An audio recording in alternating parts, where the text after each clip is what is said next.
Nous avions dit que l'union sacrée n'apporterait aucune solution au problème, l'union sacrée n'apporte aucune solution et le gouvernement d'union nationale n'apportera aucune solution au problème. Mais je veux quand même vous rappeler quelque chose.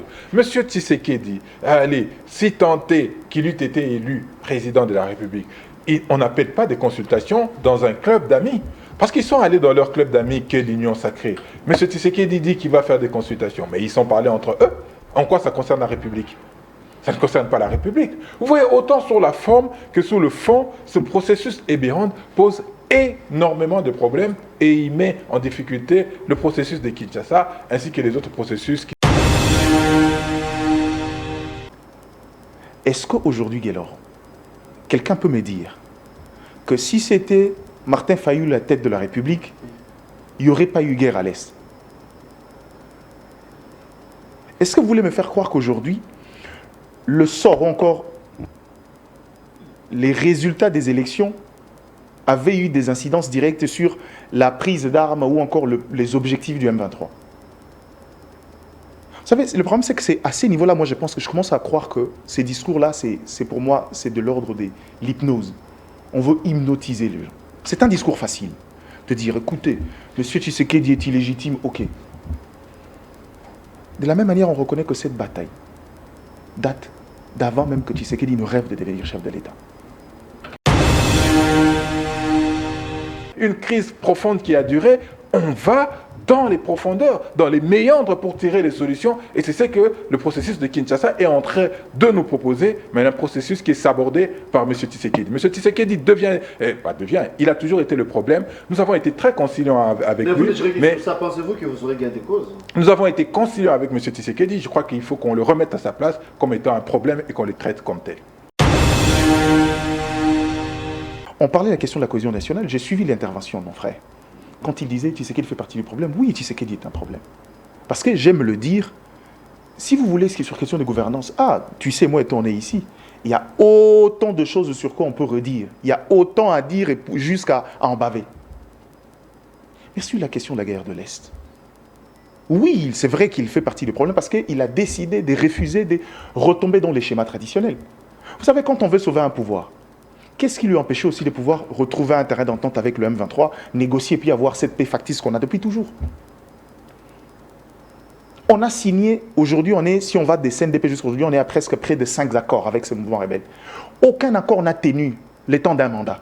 Je vous prends un exemple probant qui est connu par même le Congolais lambda.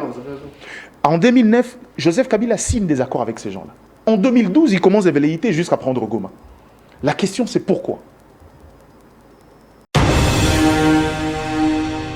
C'est triste, hein. Je ne sais pas s'il faut rire ou s'il faut en rire ou il faut en pleurer. C'est triste, c'est dramatique.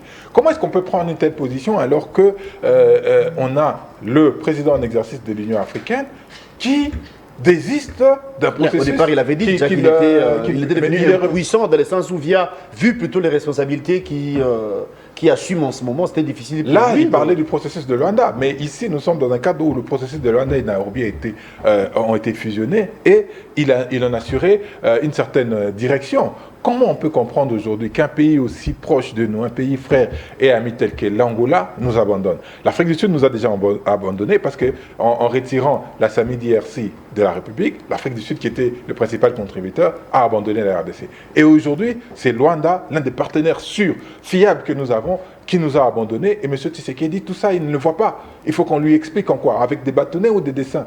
Non. Aujourd'hui, nous sommes une république seule. Nous sommes une république isolée. Et nous continuons notre isolement avec des postures et des décisions que nous prenons de manière hasardeuse. Et c'est extrêmement grave si ceux qui ont les tenants du pouvoir aujourd'hui, pouvoir usurpé bien sûr, ne le comprennent pas. C'est grave. Jean-Pierre Bemba fait ce qu'il veut. Je ne vais pas lui rappeler que c'est un ancien rebelle. Vous savez, il y a une caricature que j'ai vue, j'ai bien dit une caricature, où il y avait Jean-Pierre Bemba dessus et il y avait une indication sur son ventre que c'était les cimetières de Pygmée. Ça, c'est une caricature. Qu'est-ce qu'ils ont fait? On fait pour rappeler son implication dans cette déstabilisation de notre République, pour rappeler son implication dans la violation de l'intégrité territoriale de la RDC qu'il veut aujourd'hui préserver. prétendre promouvoir. Donc Jean-Pierre Mbemba, encore une fois, c'est la question de la qualité de la personne qui porte un certain discours. Mais ce discours, il sert à quoi aujourd'hui?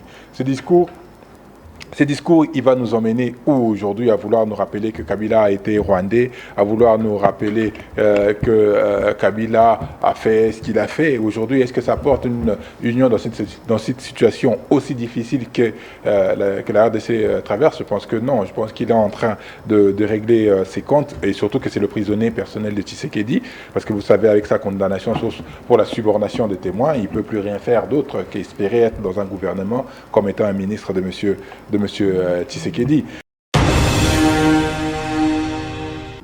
Vous reprochez à Bemba de mettre en mal la cohésion nationale. Mais c'est quand vous ouvrez le discours de M. Badjoko, lui, il bonifie la cohésion nationale. Il fait exactement comme Bemba. Comment vous voulez que Bemba n'attaque pas quand lui attaque? Vous dites, la seule personne légitime qui peut organiser ce forum que vous, en tant que SID, vous demandez, vous le traitez de problème. Dites-moi. Merci. En quoi vous êtes différent de Jean-Pierre Bemba, qui ne cite pas vous, mais qui évoque un élément qui a déjà été dit par plusieurs personnes. Je peux vous sortir des tweets les vidéos de Moïse Katumbi, je peux vous sortir des tweets de Salomon Eskadela ici, citant Kabila comme responsable de ces histoires-là. Là où nous, on pense que le problème de la guerre de l'Est, c'est un problème des Fayoulou, des Tshisekedi, les autres sont au-delà de cette question-là. C'est question de survie d'un État. Je peux passer toute une journée ici parce que l'économie, c'est mes questions. Je vais vous expliquer par A plus B comment le Rwanda tire dividende, comment le Rwanda avec la synergie. Le dernier exemple, c'est que Roubaïa tombe 2 mois après la signature d'un accord, de protocole d'accord sur les matières stratégiques avec l'Union européenne. La Chine aujourd'hui est le principal acheteur du marché noir de nos ressources. C'est parti pour ce nouveau Nice Press, amis fidèles téléspectateurs. Nous sommes très heureux de vous retrouver encore, bien évidemment, comme j'ai dit il y a peu, pour ce nouveau numéro de cette émission. On aura le plaisir de recevoir pour vous 2 invités, mais le tout premier est déjà là, sur ces plateaux, qui représente à son tour l'opposition, il représente la résistance, il représente la Mouka, il représente Martin Fayoulou, comprenez, il est SID, il s'agit de Yves Badjogo, qui est le tout premier invité, et nous attendons l'arrivée de Mike Gardidiana, qui sera reçu en qualité d'analyste politique, mais dis-moi, il est journaliste de formation. Ensemble, les bateaux rompus, pendant 50 minutes au maximum, nous allons vous parler nation, nous allons vous parler république. En rien, cette rencontre de Doha au Qatar met à mal le processus de Nairobi et de Luanda, c'est ce qu'avait dit le chef de l'État devant les responsables du pays ou encore les autorités, si vous voulez, compte rendu fait par Vital Kamere qui nous rassure que la paix sera retrouvée dans la partie Est. De l'autre côté, quelques chefs d'État au nombre de 5 se sont mis ensemble pour le compte de la SADC, voilà, pour sauver la RDC, pour que la paix soit retrouvée. Mais du moins, cependant, les consultations se poursuivent ici à Kinshasa avec le conseiller spécial du chef de l'État en matière de sécurité, l'ancien ministre Eberand, qui continue à consulter pour mettre en place, bien évidemment, le gouvernement de l'Union nationale. Mais du moins, du côté de la Mouka, personnellement, je suivi les porte-paroles de cette formation politique, Prince Iping, pour ne pas les citer, qui dit clairement que c'est la continuité ou encore le prolongement de, encore bien sûr l'opposition, de l'Union sacrée, qui jusqu'ici continue à consulter rien que le membre de l'Union sacrée. Mais nous vous rappelons, il y a les opposants qui se sont dit disponibles de prendre part, n'est-ce pas? En l'occurrence, l'ancien Premier ministre Adolphe Muzito et l'ancien Premier ministre Matata Mponyo, qui, encore ce qu'il a dit, qu'il serait disponible, n'est-ce pas, de se faire consulter au point de travailler dans le gouvernement prochain. Nous allons vous en dire plus. Comme Martin Fayoulou est représenté sur ces plateaux, Yves Badjogo qui porte la voix de Martin Fayoulou ce matin, nous sommes honorés de sa présence. Yves, merci d'être là et bon mercredi à vous. Bonjour Gaylor, bonjour à tous les téléspectateurs, merci pour l'invitation. Le plaisir est partagé, pour nous c'est un honneur de vous recevoir et surtout merci pour cette marque de considération. À chaque fois que vous lance l'invitation, eh bien vous êtes disponible, vous disponibilisez pour nous, c'est pour nous un honneur, c'est une marque de considération en tout cas. Sinon, Martin Fayoulou reste en recul, aujourd'hui Adolphe Muzito est prêt pour se faire consulter, Matata Mponyo y compris, il y a que Fayoulou qui campe plutôt sur sa position de ne pas se faire consulter. Vous insistez par contre sur les échanges ou encore des dialogues de Kinshasa alors que les choses évoluent. Que peut-on nous dire? Merci Gaylor. Je ne manquerai pas à mon obligation de saluer mes compatriotes de Kishiché, de Kiwanja, de Rumangabou, de Lubero, de Massissi, de Kwamut, du plateau de Bateke, de Goma, de Bukavu, de Walikale, qui sont abandonnés à leur triste sort par un régime irresponsable. Nous leur disons que nous continuons le combat pour eux et ils trouveront solution lorsque nous arriverons au pouvoir.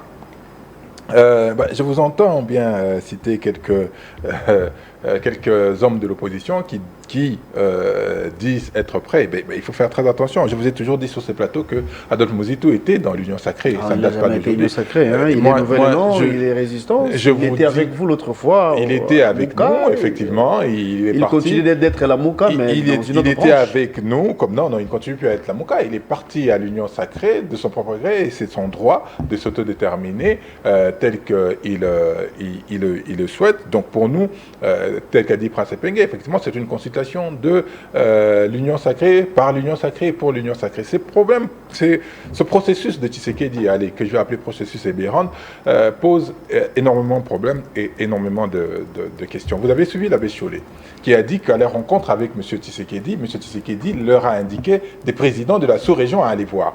Donc, et des informations que nous avons, ce serait le gouvernement de la République qui a mis à disposition un jet pour aller prendre M. Mouteba, Monseigneur Mouteba, Fulgence, pour venir participer à la réunion avec M.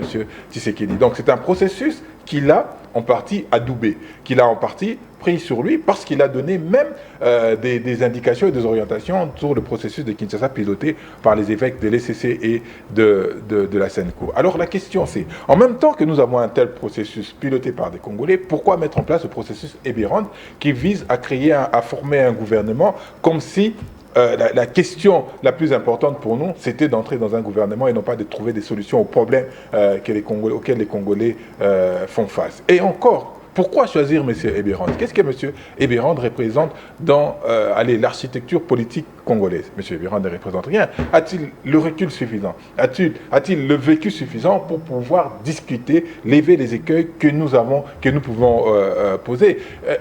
La réponse est claire. La réponse c'est qu'il ne l'a pas. Donc autant le processus, autant l'animateur du processus pose problème et un problème sérieux. C'est pourquoi nous avons dit, n'étant pas mus par la volonté d'entrer dans un gouvernement quelconque, nous avons dit que nous n'allons pas participer à cette mascarade qui est faite par, je rappelle qu'Ebérand est de l'UDPS, à cette mascarade qui est faite par l'UDPS et par toute l'Union sacrée, parce que nous sommes convaincus et nous sommes certains qu'il n'y aura pas de solution au problème.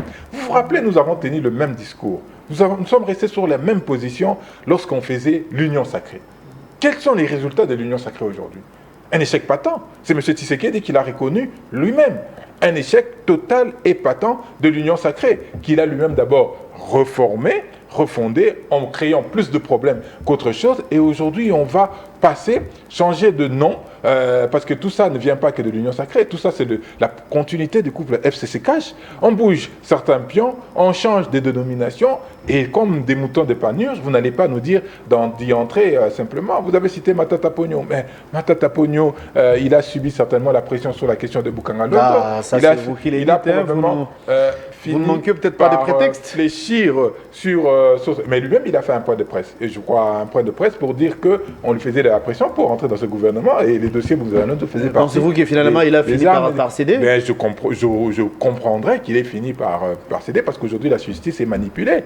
Il a peur certainement de se retrouver en prison, à tort ou à raison, je ne sais pas, mais ce qui est sûr, c'est qu'il y a cette pression judiciaire pour pouvoir les contraindre. Et nous, on avons l'avantage, nous, avec Martin Fayulu, de ne pas être saisissables. Parce que nous n'avons pas, aujourd'hui, nous sommes les rares politiques qui ne peuvent pas être saisis par l'une ou l'autre chose. Si d'aventure Muzitu n'avait pas accepté d'entrer dans l'Union sacrée, je suis certain qu'on lui aurait envoyé l'IGF et l'IGF aurait trouvé probablement des casseroles parce qu'il a géré la République. Donc nous, n'a jamais été de l'Union sacrée, voyons. Bon, c'est vous qui le dites, hein, ça n'a pas chez vous, parce que votre politique, certes, mais dis-moi, s'il faille expliquer à ceux-là qui nous suivent, en aucun cas, Mouzito a été de l'Union sacrée. Ben, les Congolais sont assez intelligents, assez sages pour comprendre les positions d'Adolphe Mozitou et ils savent où est-ce que son cœur balance et son cœur bat. Mais ce n'est pas la question de Mozitou aujourd'hui, mais nous avons l'avantage de ne pas être saisissables pour subir des contraintes des uns et des autres pour nous emmener vers une direction que nous n'accepterons pas. Il faut quand même avoir l'honnêteté de reconnaître, autant la classe politique, autant vous, les médias, de reconnaître que nous avions dit que l'Union sacrée n'apporterait aucune solution au problème, l'Union sacrée n'apporte aucune solution et le gouvernement d'union nationale n'apportera aucune solution au problème. Mais je veux quand même vous rappeler quelque chose. Monsieur Tshisekedi, allez, si tant est qu'il eût été élu président de la République, on n'appelle pas des consultations dans un club d'amis.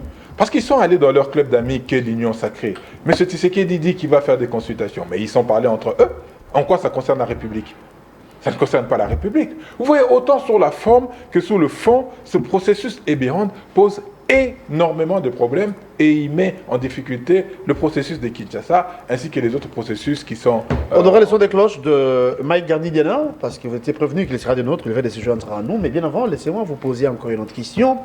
Au-delà de tous les processus déjà entamés, vous et moi avions suivi le chef de l'État via Vital Kamerhe hier, après la réunion bien sûr. Il dit clairement qu'en rien, la rencontre de Doha met à mal ou mettra à mal le processus de Luanda et de Nairobi. Alors que l'Angola a décliné sa médiation, ne voyez-vous pas que ça peut aussi nous causer du tort? Mais c'est triste, hein. Je ne sais pas s'il faut rire ou s'il faut en rire ou il faut en pleurer. C'est triste, c'est dramatique. Comment est-ce qu'on peut prendre une telle position alors que on a le président en exercice de l'Union africaine qui désiste d'un processus... Au départ, il avait dit déjà qu'il était devenu puissant dans le sens où, vu plutôt les responsabilités qui assume en ce moment, c'était difficile pour Là, lui. il parlait du processus de Luanda, mais ici, nous sommes dans un cadre où le processus de Luanda et Nairobi ont été fusionnés et il en assurait une certaine direction. Comment on peut comprendre aujourd'hui qu'un pays aussi proche de nous, un pays frère et ami tel que l'Angola, nous abandonne? L'Afrique du Sud nous a déjà abandonnés parce qu'en retirant la SAMI-DRC de la République, l'Afrique du Sud, qui était le principal contributeur, a abandonné la RDC. Et aujourd'hui, c'est Luanda, l'un des partenaires sûrs, fiables que nous avons, qui nous a abandonnés. Et M. Tshisekedi, tout ça, il ne le voit pas. Il faut qu'on lui explique en quoi? Avec des bâtonnets ou des dessins? Non. Aujourd'hui, nous sommes une république seule. Nous sommes une république isolée. Et nous continuons notre isolement avec des postures et des décisions que nous prenons de manière hasardeuse. Et c'est extrêmement grave si ceux qui ont les tenants du pouvoir aujourd'hui, pouvoir usurpé bien sûr, ne le comprennent pas. C'est grave. C'est pourquoi j'ai dit que nous sommes dans un tournant historique extrêmement important pour notre République. Soit cette République va disparaître, soit elle va se révéler. Mais non, il ne faut pas dire jamais. Vous savez, j'ai l'impression que vous pensez que le monde est fait des gentils. Le monde n'est pas fait des gentils. La Yougoslavie a été fractionnée. La Yougoslavie a été fractionnée. Le Soudan a été partagé. Le Mali a raté. Et nous sommes en train de courir ces risques. Est-ce que vous savez qu'en Ituri, il y aurait plus de militaires ou UPDF ougandais que des militaires congolais? Est-ce que vous savez qu'en Ituri, la monnaie qui est utilisée, c'est le shilling, ce n'est pas le franc congolais? Est-ce que vous savez qu'à Goma aujourd'hui, Nanga l'a dit, de Nord Kivu, Sud Kivu, ils vont mettre en place une institution qui va faire office de la Banque centrale? Déjà, ils ont des gouverneurs. Mais la balkanisation est en train d'être mise en place. Nous évoquerons la question. Déjà, une menace dans les chefs de Fils Museveni qui pense conquérir ou encore prendre Kisangani si seulement le M23 n'arrivait pas à le faire. Je pense que c'est une déclaration qui dérange et on aura le temps de placer un mot. Vous étiez prévenu, comme j'ai dit un peu, que nous allons recevoir Mike Gardi-Diana. Eh bien, il est de notre ce matin sur ces plateaux. Bien avant que vous soyez là, on parle de consultation entamée par le conseiller spécial du chef de l'État, Ebirand, de l'ancien ministre, bien évidemment. Yves Badjogo pense que Martin Fayulu, non plutôt, Adolphe Mozitou serait de l'Union sacrée, donc c'est une consultation entre Union sacrée et Union sacrée, c'est ce qu'il a dit. On a cité bien sûr Matata Mpogno qui semble être disponible pour se faire consulter. Il dit, bien que vous n'étiez pas là, je vous rappelle, ou encore je vous informe, encore ce qu'a dit Yves, que Matata serait sous pression judiciaire, voilà pourquoi il a cédé au point de se faire consulter. Du moins, nous parlons de ces consultations pour mettre en place le gouvernement de l'Union nationale. Qu'est-ce que vous en dites? Bon, je crois qu'ici, on sait que Adolphe Mouzitou n'est pas de l'Union sacrée, mais c'est quelqu'un qui est très proche, faut dire, de par ses positions depuis un certain moment, n'est pas très loin et presque s'aligne presque dans les mêmes idées que les autres. Ça, c'est pas un secret des polichinelles, mais cela ne fait pas de lui un membre de l'Union sacrée. Et comme un politique, je crois qu'il comprend les enjeux et le contexte aujourd'hui. Et s'il veut jouer sa carte politique, je ne vois pas pourquoi on va lui refuser, quitte à lui de pouvoir apporter des solutions. Mais dans le fond, pour le reste, je suis d'avis qu'aujourd'hui, ces processus-là, il y a encore une discussion en interne, ça c'est une vérité de fait. Mais moi, je peux comprendre cette posture-là. Pourquoi? Parce qu'on annonce presque de manière unilatérale, ça c'est une première chose, qu'on va aller dans un gouvernement de large union nationale, tout en sachant que la crise qui divise le pouvoir et l'opposition, elle est assez profonde quand même, il faut le dire.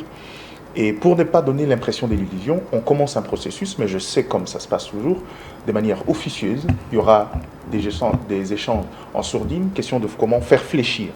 Parce que le pouvoir ne va pas se permettre d'aller dans le dialogue, commencer avec la branche difficile qui est l'opposition, et se heurter justement à leur résistance.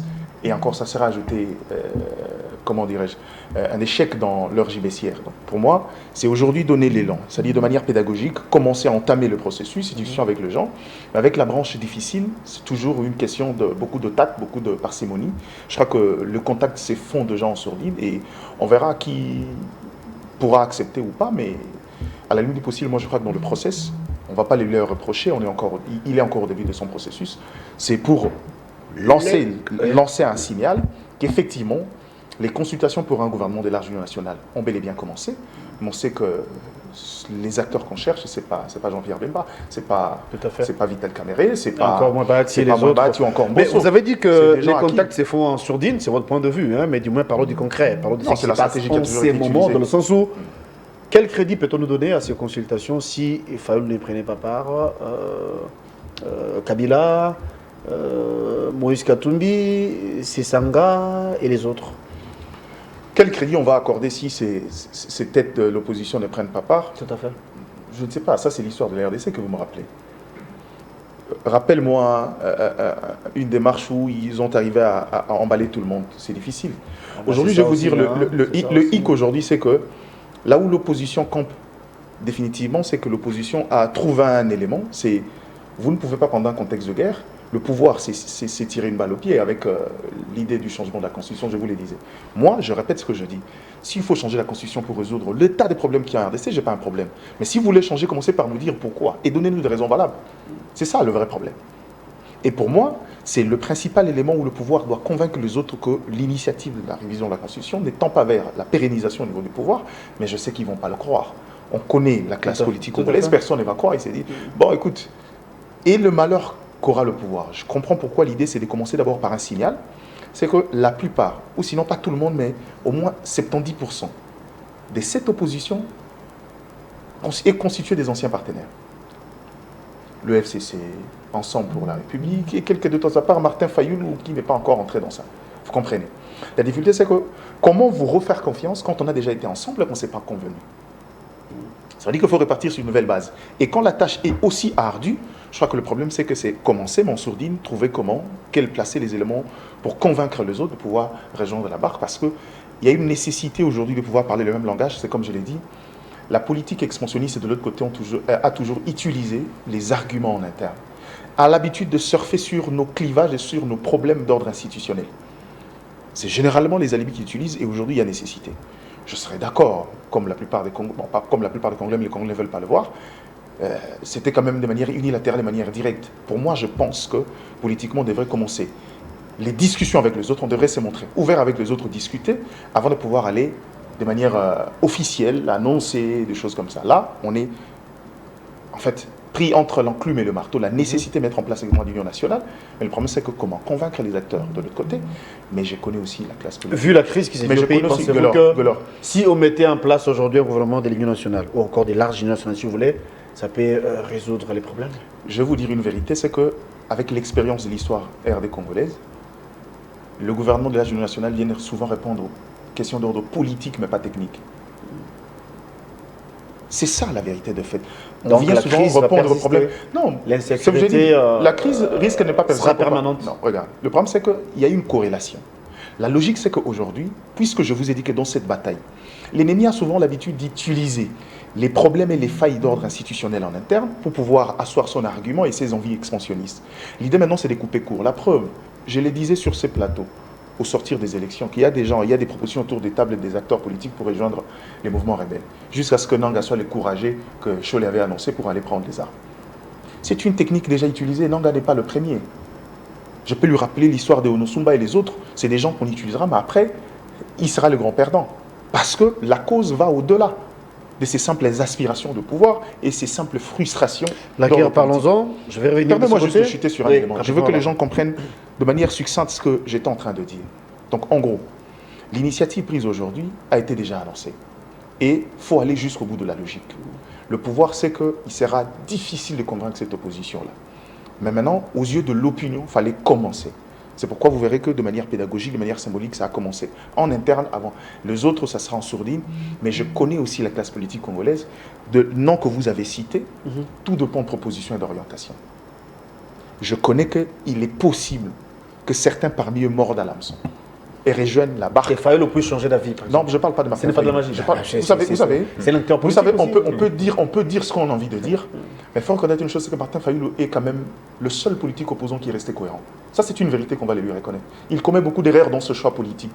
Moi, il m'a donné l'impression de rester encore dans sa nature d'autrefois des technocrates. Des gens souvent qui ont tendance à voir, de ne pas trop anticiper les questions d'ordre politique. Mais la vérité, c'est qu'on ne remettrait pas en question son caractère constant dans ce qu'il dit et dans sa lutte. Maintenant, la question de savoir est-ce que cette constance-là va durer, ça c'est un autre problème. Mais au-delà de lui, vous avez parlé de Mata Tamponio, au-delà de l'épée de Damoclès de justice qu'on a mis sur sa tête, je crois qu'aujourd'hui, il n'a jamais caché son ambition aussi de pouvoir reprendre du poil de la bête sur la politique. Et aujourd'hui, s'il doit revenir Premier ministre pour refaire ce qu'il avait déjà fait, je ne vois pas comment. Tout dépend de l'intérêt, comment on va négocier.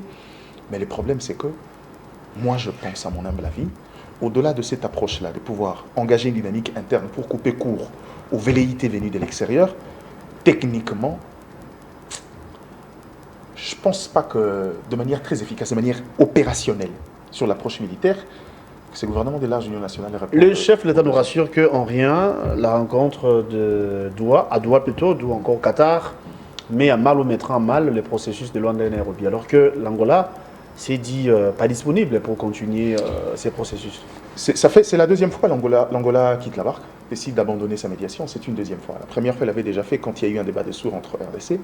À mon entendement, je pensais que Doha, le fait que les deux acteurs majeurs se sont rencontrés, qu'ont trouvé un terrain d'entente, ça aurait facilité le travail, ça aurait brisé ces murs de glace qu'il y avait entre les différentes parties en interne. Apparemment, c'est un succès. Mais non, pourquoi tu dis son succès? C'est pas parce qu'il est... En fait, l'idée c'est que... Parce que sur le terrain, la réalité est autre. Non, le problème n'est pas à ce niveau-là. Vous parlez de la médiation. Vous parlez de la médiation. Ah, d'accord. Vous parlez dans les discussions. Je pensais pour moi que l'ensemble de prie, Doha là. devrait mettre de l'huile dans l'engrenage au niveau de la sous-région. Mais la vérité, c'est qu'aujourd'hui, Joao Lourenço, depuis le départ, pour la même raison qu'il avait décidé d'abandonner la médiation autrefois, c'est que la pression internationale est énorme. Et aujourd'hui, il se retrouve aussi dans différents processus. Il ne faut pas oublier.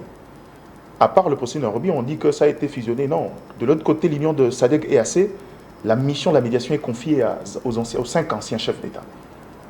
Obasanjo, Uhuru Kenyatta et les autres. Ouais, voilà. C'est-à-dire que c'est assez niveau. C'est-à-dire qu'on se retrouve pour une même cause dans plusieurs branches. Il est peut-être possible que le joueur c'est quelqu'un aussi de direct et de franc. Il s'est dit, bon, écoute, dans cette logique de choses, je ne vois pas en quoi nous on va encore servir. Mais je sais que la première fois, il a abandonné parce que la pression internationale était forte, parce que je suis partisan de ceux qui disent que la crise congolaise ne trouvera jamais de solution au niveau de la sous-région, parce que la sous-région est une mécanique mise en place pour reprendre le même schéma et les décisions prises au niveau international. Donc, la médiation sur la question de la RDC est au niveau international. Et aujourd'hui, Doha a su profiter, parce que les deux États ont des intérêts là-bas, pour justement être cet acteur au niveau international qui fait évoluer les débats. Le Qatar joue sa carte aussi dans le jeu international, mais la question c'est que pourra-t-il aller plus loin, parce que cette bataille est d'abord avant tout la bataille de nos partenaires traditionnels qui ont certains des intérêts aujourd'hui, ne voudront pas qu'un acteur, un outsider, vienne répondre là où eux donnent l'impression d'échouer. Encore, ça veut dire qu'on entre encore dans une sorte de protagonisme au niveau international, mais n'empêche qu'aujourd'hui, le fait que les deux hommes se sont mis d'accord sur quelques 2-3 points, maintenant attendons voir jusqu'où ça va aller, parce que ce n'est pas à Doha Mais jusqu'à quand il faudrait attendre aussi, c'est pas à Doha qu'on va formaliser les différents accords, notamment avec la donne sur terrain avec le M23 et les autres. Maintenant, voir jusqu'où ça va aller. Mais moi, le retrait de Joao Lourenço, je considère que c'est quelqu'un qui ne se cache pas, c'est quelqu'un qui est très direct dans ses engagements. Il s'est rendu compte qu'il y avait plusieurs initiatives autour et que peut-être que cette pression-là continue encore au niveau international, qu'il décide de jeter l'éponge. Et certaines personnes Pour moi, c'est pensent pas qu'il s'est forcément... senti humilié, est-ce vrai? Parce que lui, par contre, attendait des délégations à Luanda. On ne sait pas Et comprendre. le soir, il apprendra que le chef de l'État congolais et rwandais s'est retrouvé au Qatar. Si c'est ça, ça sera question de frustration, question de gauche. Je ne pense pas. Je me refuse de croire que Joao Lourenço, de son rang, arrive jusqu'à ces niveaux-là, décider de se délecter d'initiatives juste pour des questions d'ego. Je ne pense pas. Moi, je pense plutôt qu'il y a, comme je l'ai dit ici, il s'est retrouvé de manière logique qu'il y a plusieurs initiatives qui sont mises en place et que finalement, il s'est rendu compte que le débat des sourds, et il n'y a pas forcément un manque de respect vis-à-vis de lui, mais une forme de blocage au niveau de cette dynamique de Luanda, tel que commencé depuis toujours, Yves Badjoko, de passer à autre chose. Au nom de Martin Fayolo, vous prenez pour les assises de Kinshasa. Du coup, vous parlez également de la cohésion nationale, l'unité nationale, si vous voulez. Mais vous suivez ce que fait le VPM Jean-Pierre Bemba. D'aucuns pensent qu'il continue à frustrer certaines personnes, notamment Joseph Kabila. Est-ce qu'il a les droits de dire ou encore de faire ce qu'il fait? Et est-ce que c'est une dénonciation? Est-ce qu'il met à la place publique rien que des vérités? Ou bien, en tant qu'un homme d'État, en tant que politique, il aurait dû procéder autrement? Jean-Pierre Bemba fait ce qu'il veut. Je ne vais pas lui rappeler que c'est un ancien rebelle.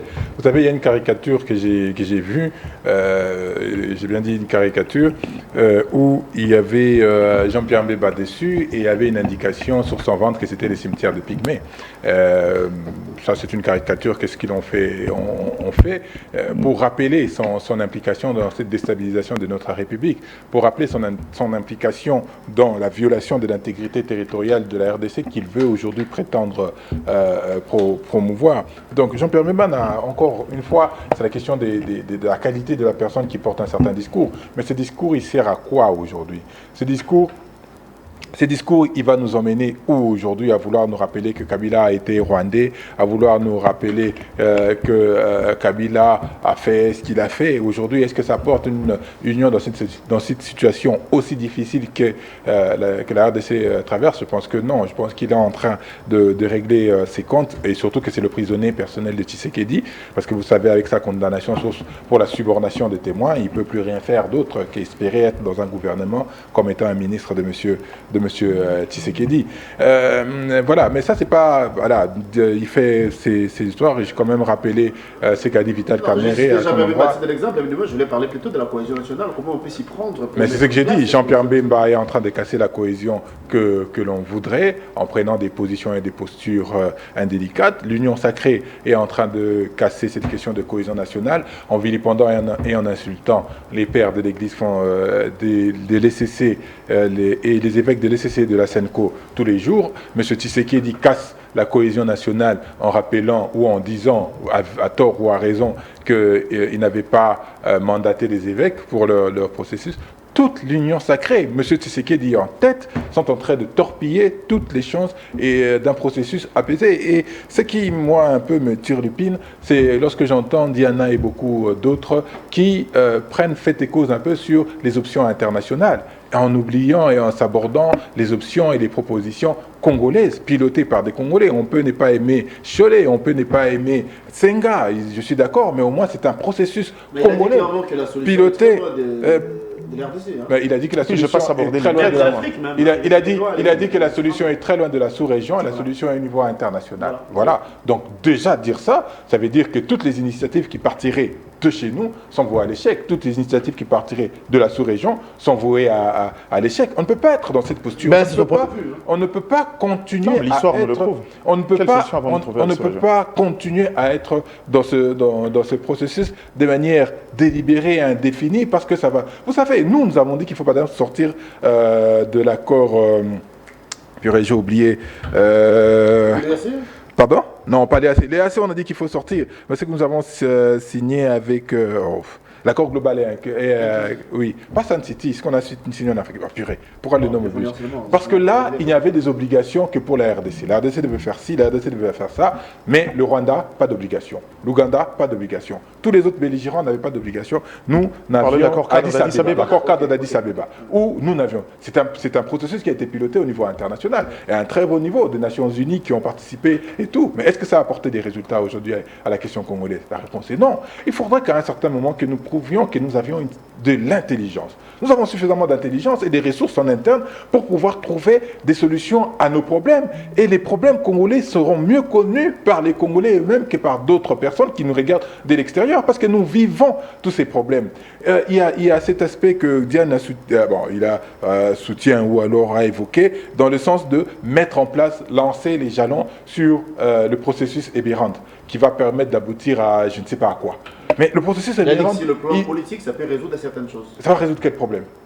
Ça ne va résoudre aucun problème. Ça ne résout pas la question de l'illégitimité de M. Tshisekedi. Ça ne résout pas la question de la mauvaise gouvernance qui bat son plein. Parce que demain, on aura les mêmes personnes qui étaient dans le FCC Cash, qui sont passées dans l'Union Sacrée, qui seront dans le gouvernement de cohésion nationale. Donc, il n'y aura pas de solution. Peut-être qu'on aura un nouveau Mouzitou qui n'a jamais exercé, bien qu'il soit dans l'Union Sacrée depuis longtemps, qui n'a jamais exercé. Ce sera un nouveau. Mais ils seront... je vous dis, très cher, il y aura des nouveaux peut-être, mais la mécanique restera la même parce on ne se sera pas posé sur les vrais problèmes, sur les vraies questions qui divisent la République. Le problème aujourd'hui n'est pas qu'au niveau politique, il est au niveau, comme j'ai dit, politique, des gestions, il est au niveau de l'intégrité territoriale et il est au niveau électoral.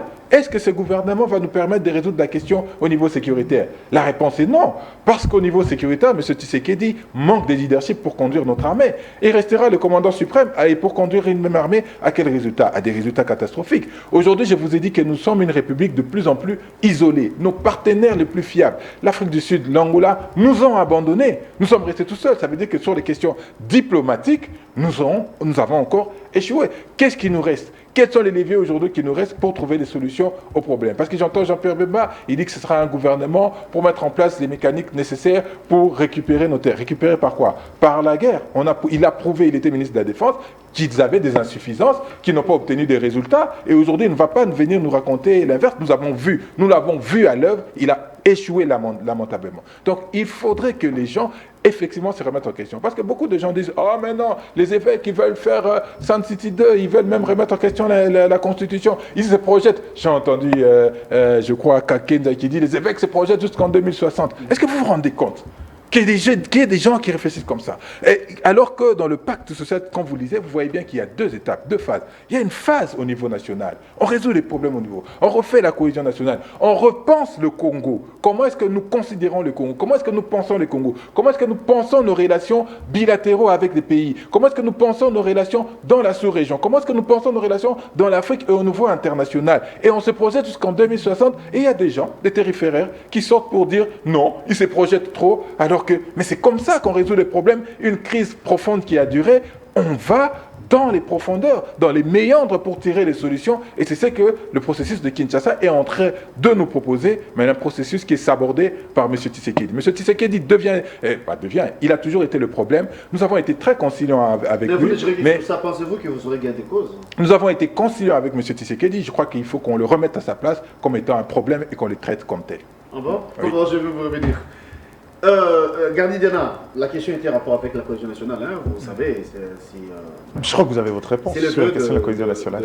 De tout le monde. Mais vous et moi avions suivi les propos qui avaient été dit Jean-Pierre Bemba. Hier, Robert Minaku a été interpellé, n'est-ce pas? Il a été auditionné pendant beaucoup de temps en tout cas. Pensez-vous que cette manière de faire va résoudre ou encore va faire à ce que va asseoir plutôt cette cohésion nationale? En ce que je sache, la notion de la cohésion nationale n'est pas synonyme de faire preuve d'hypocrisie. La cohésion nationale ne veut pas dire élaguer les responsabilités des uns et des autres pour aller se mettre autour d'une table. C'est pas ça l'esprit de la cohésion nationale. Hein? Donc en gros, aujourd'hui, moi, je me pose une seule question. Je dis, en écoutant M. Bajoko parler, est-ce qu'aujourd'hui, Guélor, quelqu'un peut me dire que si c'était Martin Fayulu la tête de la République, il n'y aurait pas eu guerre à l'Est. Est-ce que vous voulez me faire croire qu'aujourd'hui, le sort ou encore les résultats des élections avaient eu des incidences directes sur la prise d'armes ou encore les objectifs du M23? Vous savez, le problème, c'est que c'est à ces niveaux-là, moi, je pense que je commence à croire que ces discours-là, c'est pour moi, c'est de l'ordre de l'hypnose. On veut hypnotiser les gens. C'est un discours facile de dire, écoutez, M. Tshisekedi est illégitime, ok. De la même manière, on reconnaît que cette bataille date d'avant même que Tshisekedi ne rêve de devenir chef de l'État. Oui, ça date de longtemps. C'est aussi facile de croire que de limiter cette question de la guerre à des questions d'individus. Puisqu'on en parle, vous dites non, la dynamique interne. Parlons de la dynamique interne. Quelle est cette dynamique interne aujourd'hui qui permet à ce que des gens comme Martin Fayulu et les autres vont comprendre l'initiative de Nanga? En fait, il est à la fois lui-même le pyromane et le sapeur-pompier. Admettons que Tshisekedi n'était pas élu, c'est lui qui a proclamé. L'absolution de son péché, il les trouvera en allant faire la guerre. En tuant les Congolais qui n'ont rien demandé. Non, j'y vais. La question que je voulais poser, là, on parlait de Nanga ou des faits? Non, mais je parle. Est-ce que c'est logique qu'on comprenne une initiative pareille? D'entre nous, disons la vérité, évitons les anticatastases, des discours pour de besoins de la cause. Vous pensez que le Rwanda qui est aujourd'hui, qui est présenté comme une économie résiliente en Afrique, dont 40% de ses ressources proviennent justement de l'exploitation mafieuse de la République démocratique du Congo, est venu là pour le beau yeux de gens. C'est-à-dire que c'est soit Fayulu ou Tshisekedi qui déciderait de laisser le Rwandais affamé, juste parce que c'est Fayulu ou c'est l'autre. Mettons-nous d'accord une fois. Vous savez, si Tshisekedi voulait aussi sauver son pouvoir, il ferait comme tous les autres. Il n'y a pas quelqu'un, mais Museveni aussi dans le jeu. J'ai toujours dit, dans une bataille entre la RDC et le Rwanda, l'Ouganda ne sera jamais pour la RDC. Ça, c'est une vérité de fait. Donc, la facilité aujourd'hui, c'est de faire croire aux gens, de trouver des éléments. C'est pourquoi j'aime Onana. Onana disait toujours, il dit, la question de la guerre de l'Est, dès lors que vous le sortez dans son contexte historique, vous vous perdez. Parce qu'il y aura toujours des éléments conjoncturels qui peuvent justifier. Aujourd'hui, est-ce que vous ne savez pas que c'est le même discours? Kagame me dit, non, Tshisekedi n'a pas été élu. De quel droit? De quel droit? Vraiment, de quel droit? Est-il la CENI? De quel droit? Bon, si Tshisekedi n'était pas élu, qui lui a donné mandat de devenir le redresseur de tort sur des questions internes? Vous comprenez pourquoi il était nécessaire de pouvoir discuter en interne? Parce qu'il utilise exactement le même langage que l'opposition. Là, vous appuyez les assises de Kinshasa. Non, mais j'ai toujours dit. Je l'ai dit, mais le problème c'est que je l'ai dit, on n'a pas compris. La nécessité de parler le même langage aujourd'hui, c'est parce que c'est une question de survie. Oui, je suis d'accord avec vous. Alors, qu'est-ce qui empêche aujourd'hui que le régime de Kinshasa puisse admettre qu'il y ait ces forums proposés par l'autre camp? Je parle de la Mouka, je parle de Martin Fayulu ici, carrément. Quel forum? Les assises de Kinshasa dont vous faites allusion. Non, mais les assises, ce n'est pas des petits enfants, vous allez les mettre autour de l'assise sans qu'il y ait une discussion préalable. Les politiques, ce n'est pas comme une conférence de jeunes, vous dites, j'organise une conférence, allez, venez. Il faut au préalable qu'il y ait une consultation, que vous mettez d'accord sur des termes de référence, comme ça ils vont venir autour d'une table. Comment on ira si, dans les consultations, on ne sait pas parler le même langage, on ne sait pas discuter avant de pouvoir prendre une initiative de ce genre-là? C'est pas logique, c'est pas faisable. Mais vous êtes assuré que les évêques ont consulté, mais hélas, on peut se permettre de dire qu'ils sont un succès jusqu'ici. J'ai l'impression qu'on mélange les choses. Vous savez pourquoi on mélange les choses? Parce qu'on est ici, parlons de la cohésion nationale.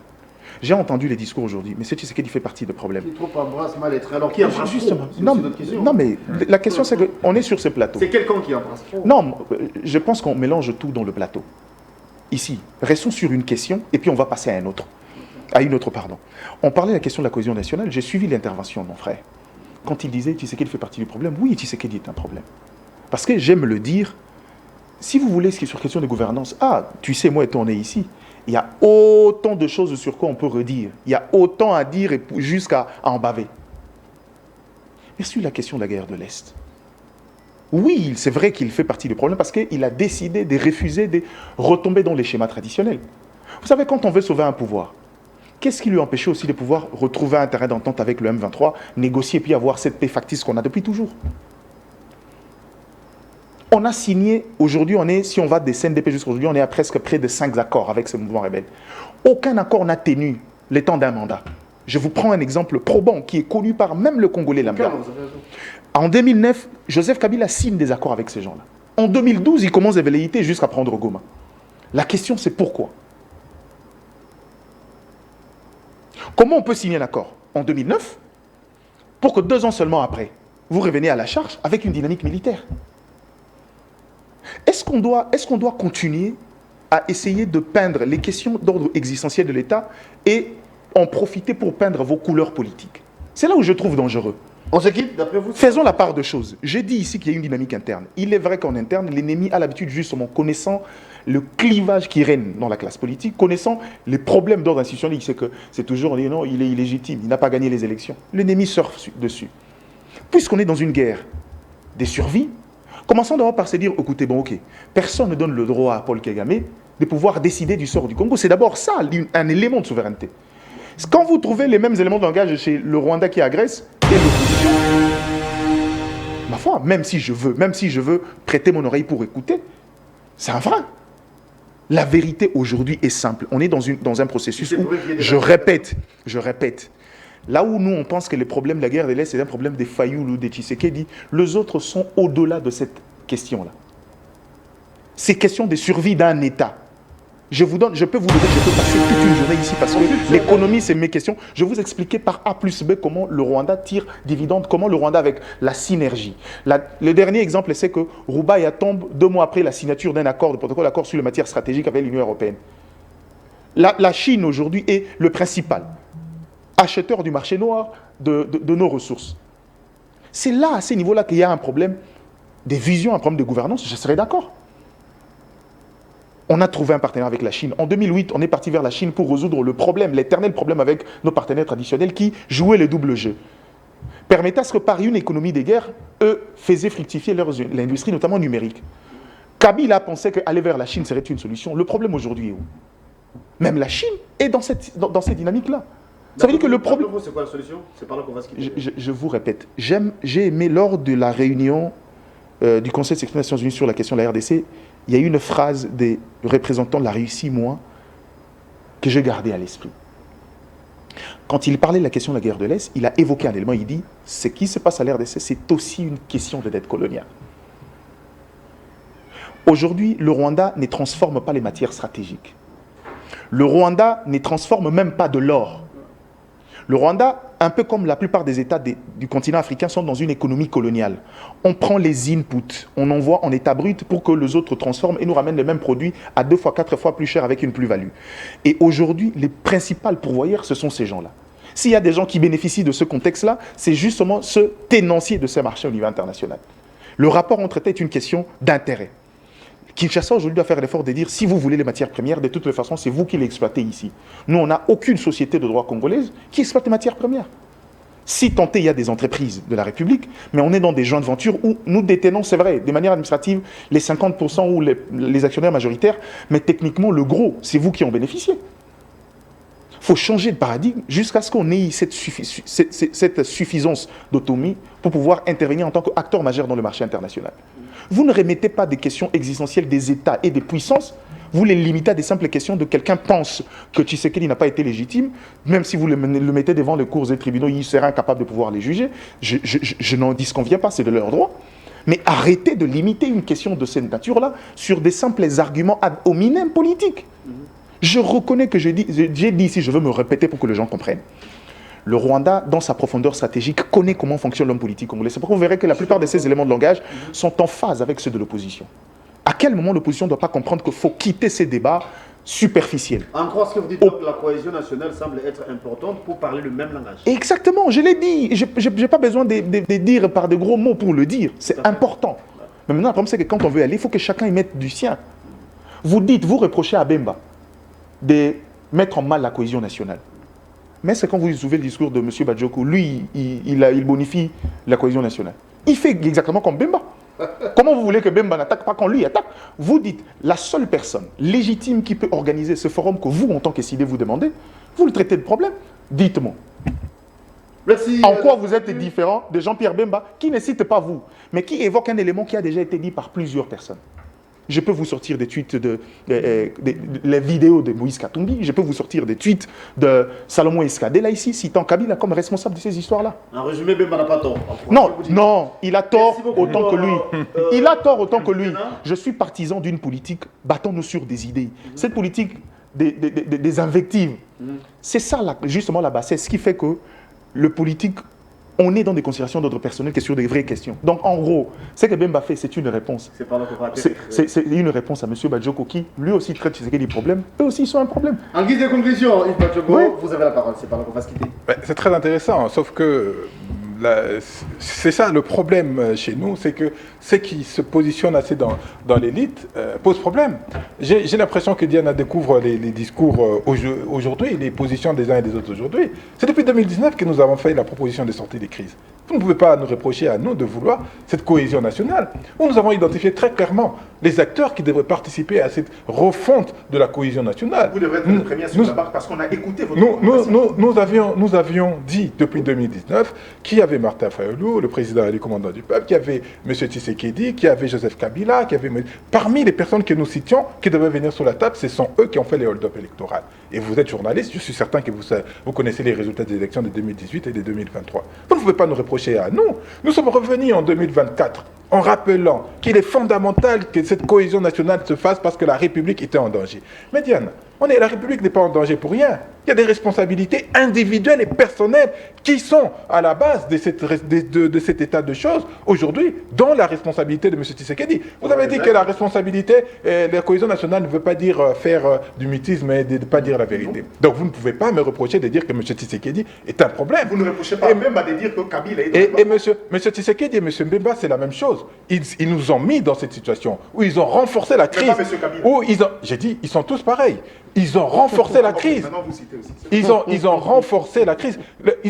Vous savez, on se met au même diapason en disant que nous sommes tous partie prenante, nous sommes tous des problèmes. Même Martin Fayulu s'est mis en tant que problème dans les cadres pour trouver la solution de manière commune. Mais la réalité n'est pas là. La réalité, nous savons ceux qui ont dirigé ce pays. Nous savons ceux qui ont pris des décisions hasardeuses dans cette République. Et il faut être capable de le dire. Lorsque nous ravalons nos couleurs, lorsque nous ravalons nos mots, nous disons qu'il faut la cohésion, qu'il faut parler avec M. Tshisekedi, qu'il faut parler avec Kabila, qu'il faut parler avec aujourd'hui Nanga qui devient un acteur majeur et incontournable de la crise. Nous ne le disons pas juste par posture, nous l'avons dit et soutenu. Mais lorsqu'il y a une initiative qui porte les pères des églises de ECC et Senko et que M. Tshisekedi invente sa propre initiative, ce n'est pas pour accompagner l'initiative des évêques, non, c'est pour la torpiller. Aujourd'hui, nous pouvons faire foi. Nous pouvons faire foi aujourd'hui. Nous pouvons faire foi. Torpiller l'initiative des évêques, c'est pas ça. Mais attendez, qu'est-ce que vous pensez qui va ressortir? Qu'est-ce que vous pensez qui va rester? Ensuite, oui. Qu'est-ce que vous pensez qui va rester de l'initiative? C'est deux initiatives différentes. Non, ce n'est pas deux initiatives différentes. L'initiative de M. Tshisekedi est essentiellement formée pour torpiller. Et il ne s'est pas arrêté là. Parce que M. Tshisekedi, aujourd'hui, instrumentalise Ejiba. Et Jiba des confessions, entre guillemets, religieuses, avec des églises de réveil, qui ont un nouveau processus. Est-ce que vous vous rendez compte de ça? On va se quitter. Donc, M. Tshisekedi pilote deux processus qui vont à l'encontre d'un processus pour lesquels nous pouvons avoir foi. Les évêques, nous pouvons avoir foi en eux, car comparativement à Ebérande, un membre de l'Union sacrée, un membre de l'UDPS, vous voulez qu'on fasse foi à un membre de l'UDPS? Merci beaucoup, cher Yves. Pour piloter, s'il vous plaît, des solutions à des problèmes qu'ils ont eux-mêmes créés. Nous sommes tous d'accord aujourd'hui de se mettre d'accord. Tous. Que ce soit au niveau de la sous-région, que ce soit au niveau international, comme Diana le veut, tous de nous mettre autour du processus des évêques. Mais pourquoi M. Tshisekedi invente ce processus? C'est la fin de l'émission. Merci à vous deux. Merci Diana d'être venue. Merci beaucoup Yves. On n'a plus de minutes. Hein. Vous savez que la télé, c'est les temps. Heureusement, vous êtes journaliste. Merci beaucoup. Alors, c'est par ici qu'on va se dire au revoir. On vous retrouve demain à la même heure, avec le même plaisir. Ça sera pour un nouveau numéro. La rediffusion, c'est à 18h. Les internautes, abonnez-vous à Nice Press Télévision. Abonnez-vous à la RTVS 1. Merci à Mike Gardi d'être venu. Merci à Yves Badjogo qui a représenté Martin Fayulu sur ses plateaux. Merci à Molo Cantoni. Merci à Mabé Kajires. Merci à... Ce n'est pas un point de vue, c'est la réalité. Thierry. Et on n'a pas les mêmes éléments de langage. Merci beaucoup. Alors, c'est la fin. Je suis au moins d'accord. Au revoir. Je suis au moins d'accord que vous n'avez pas...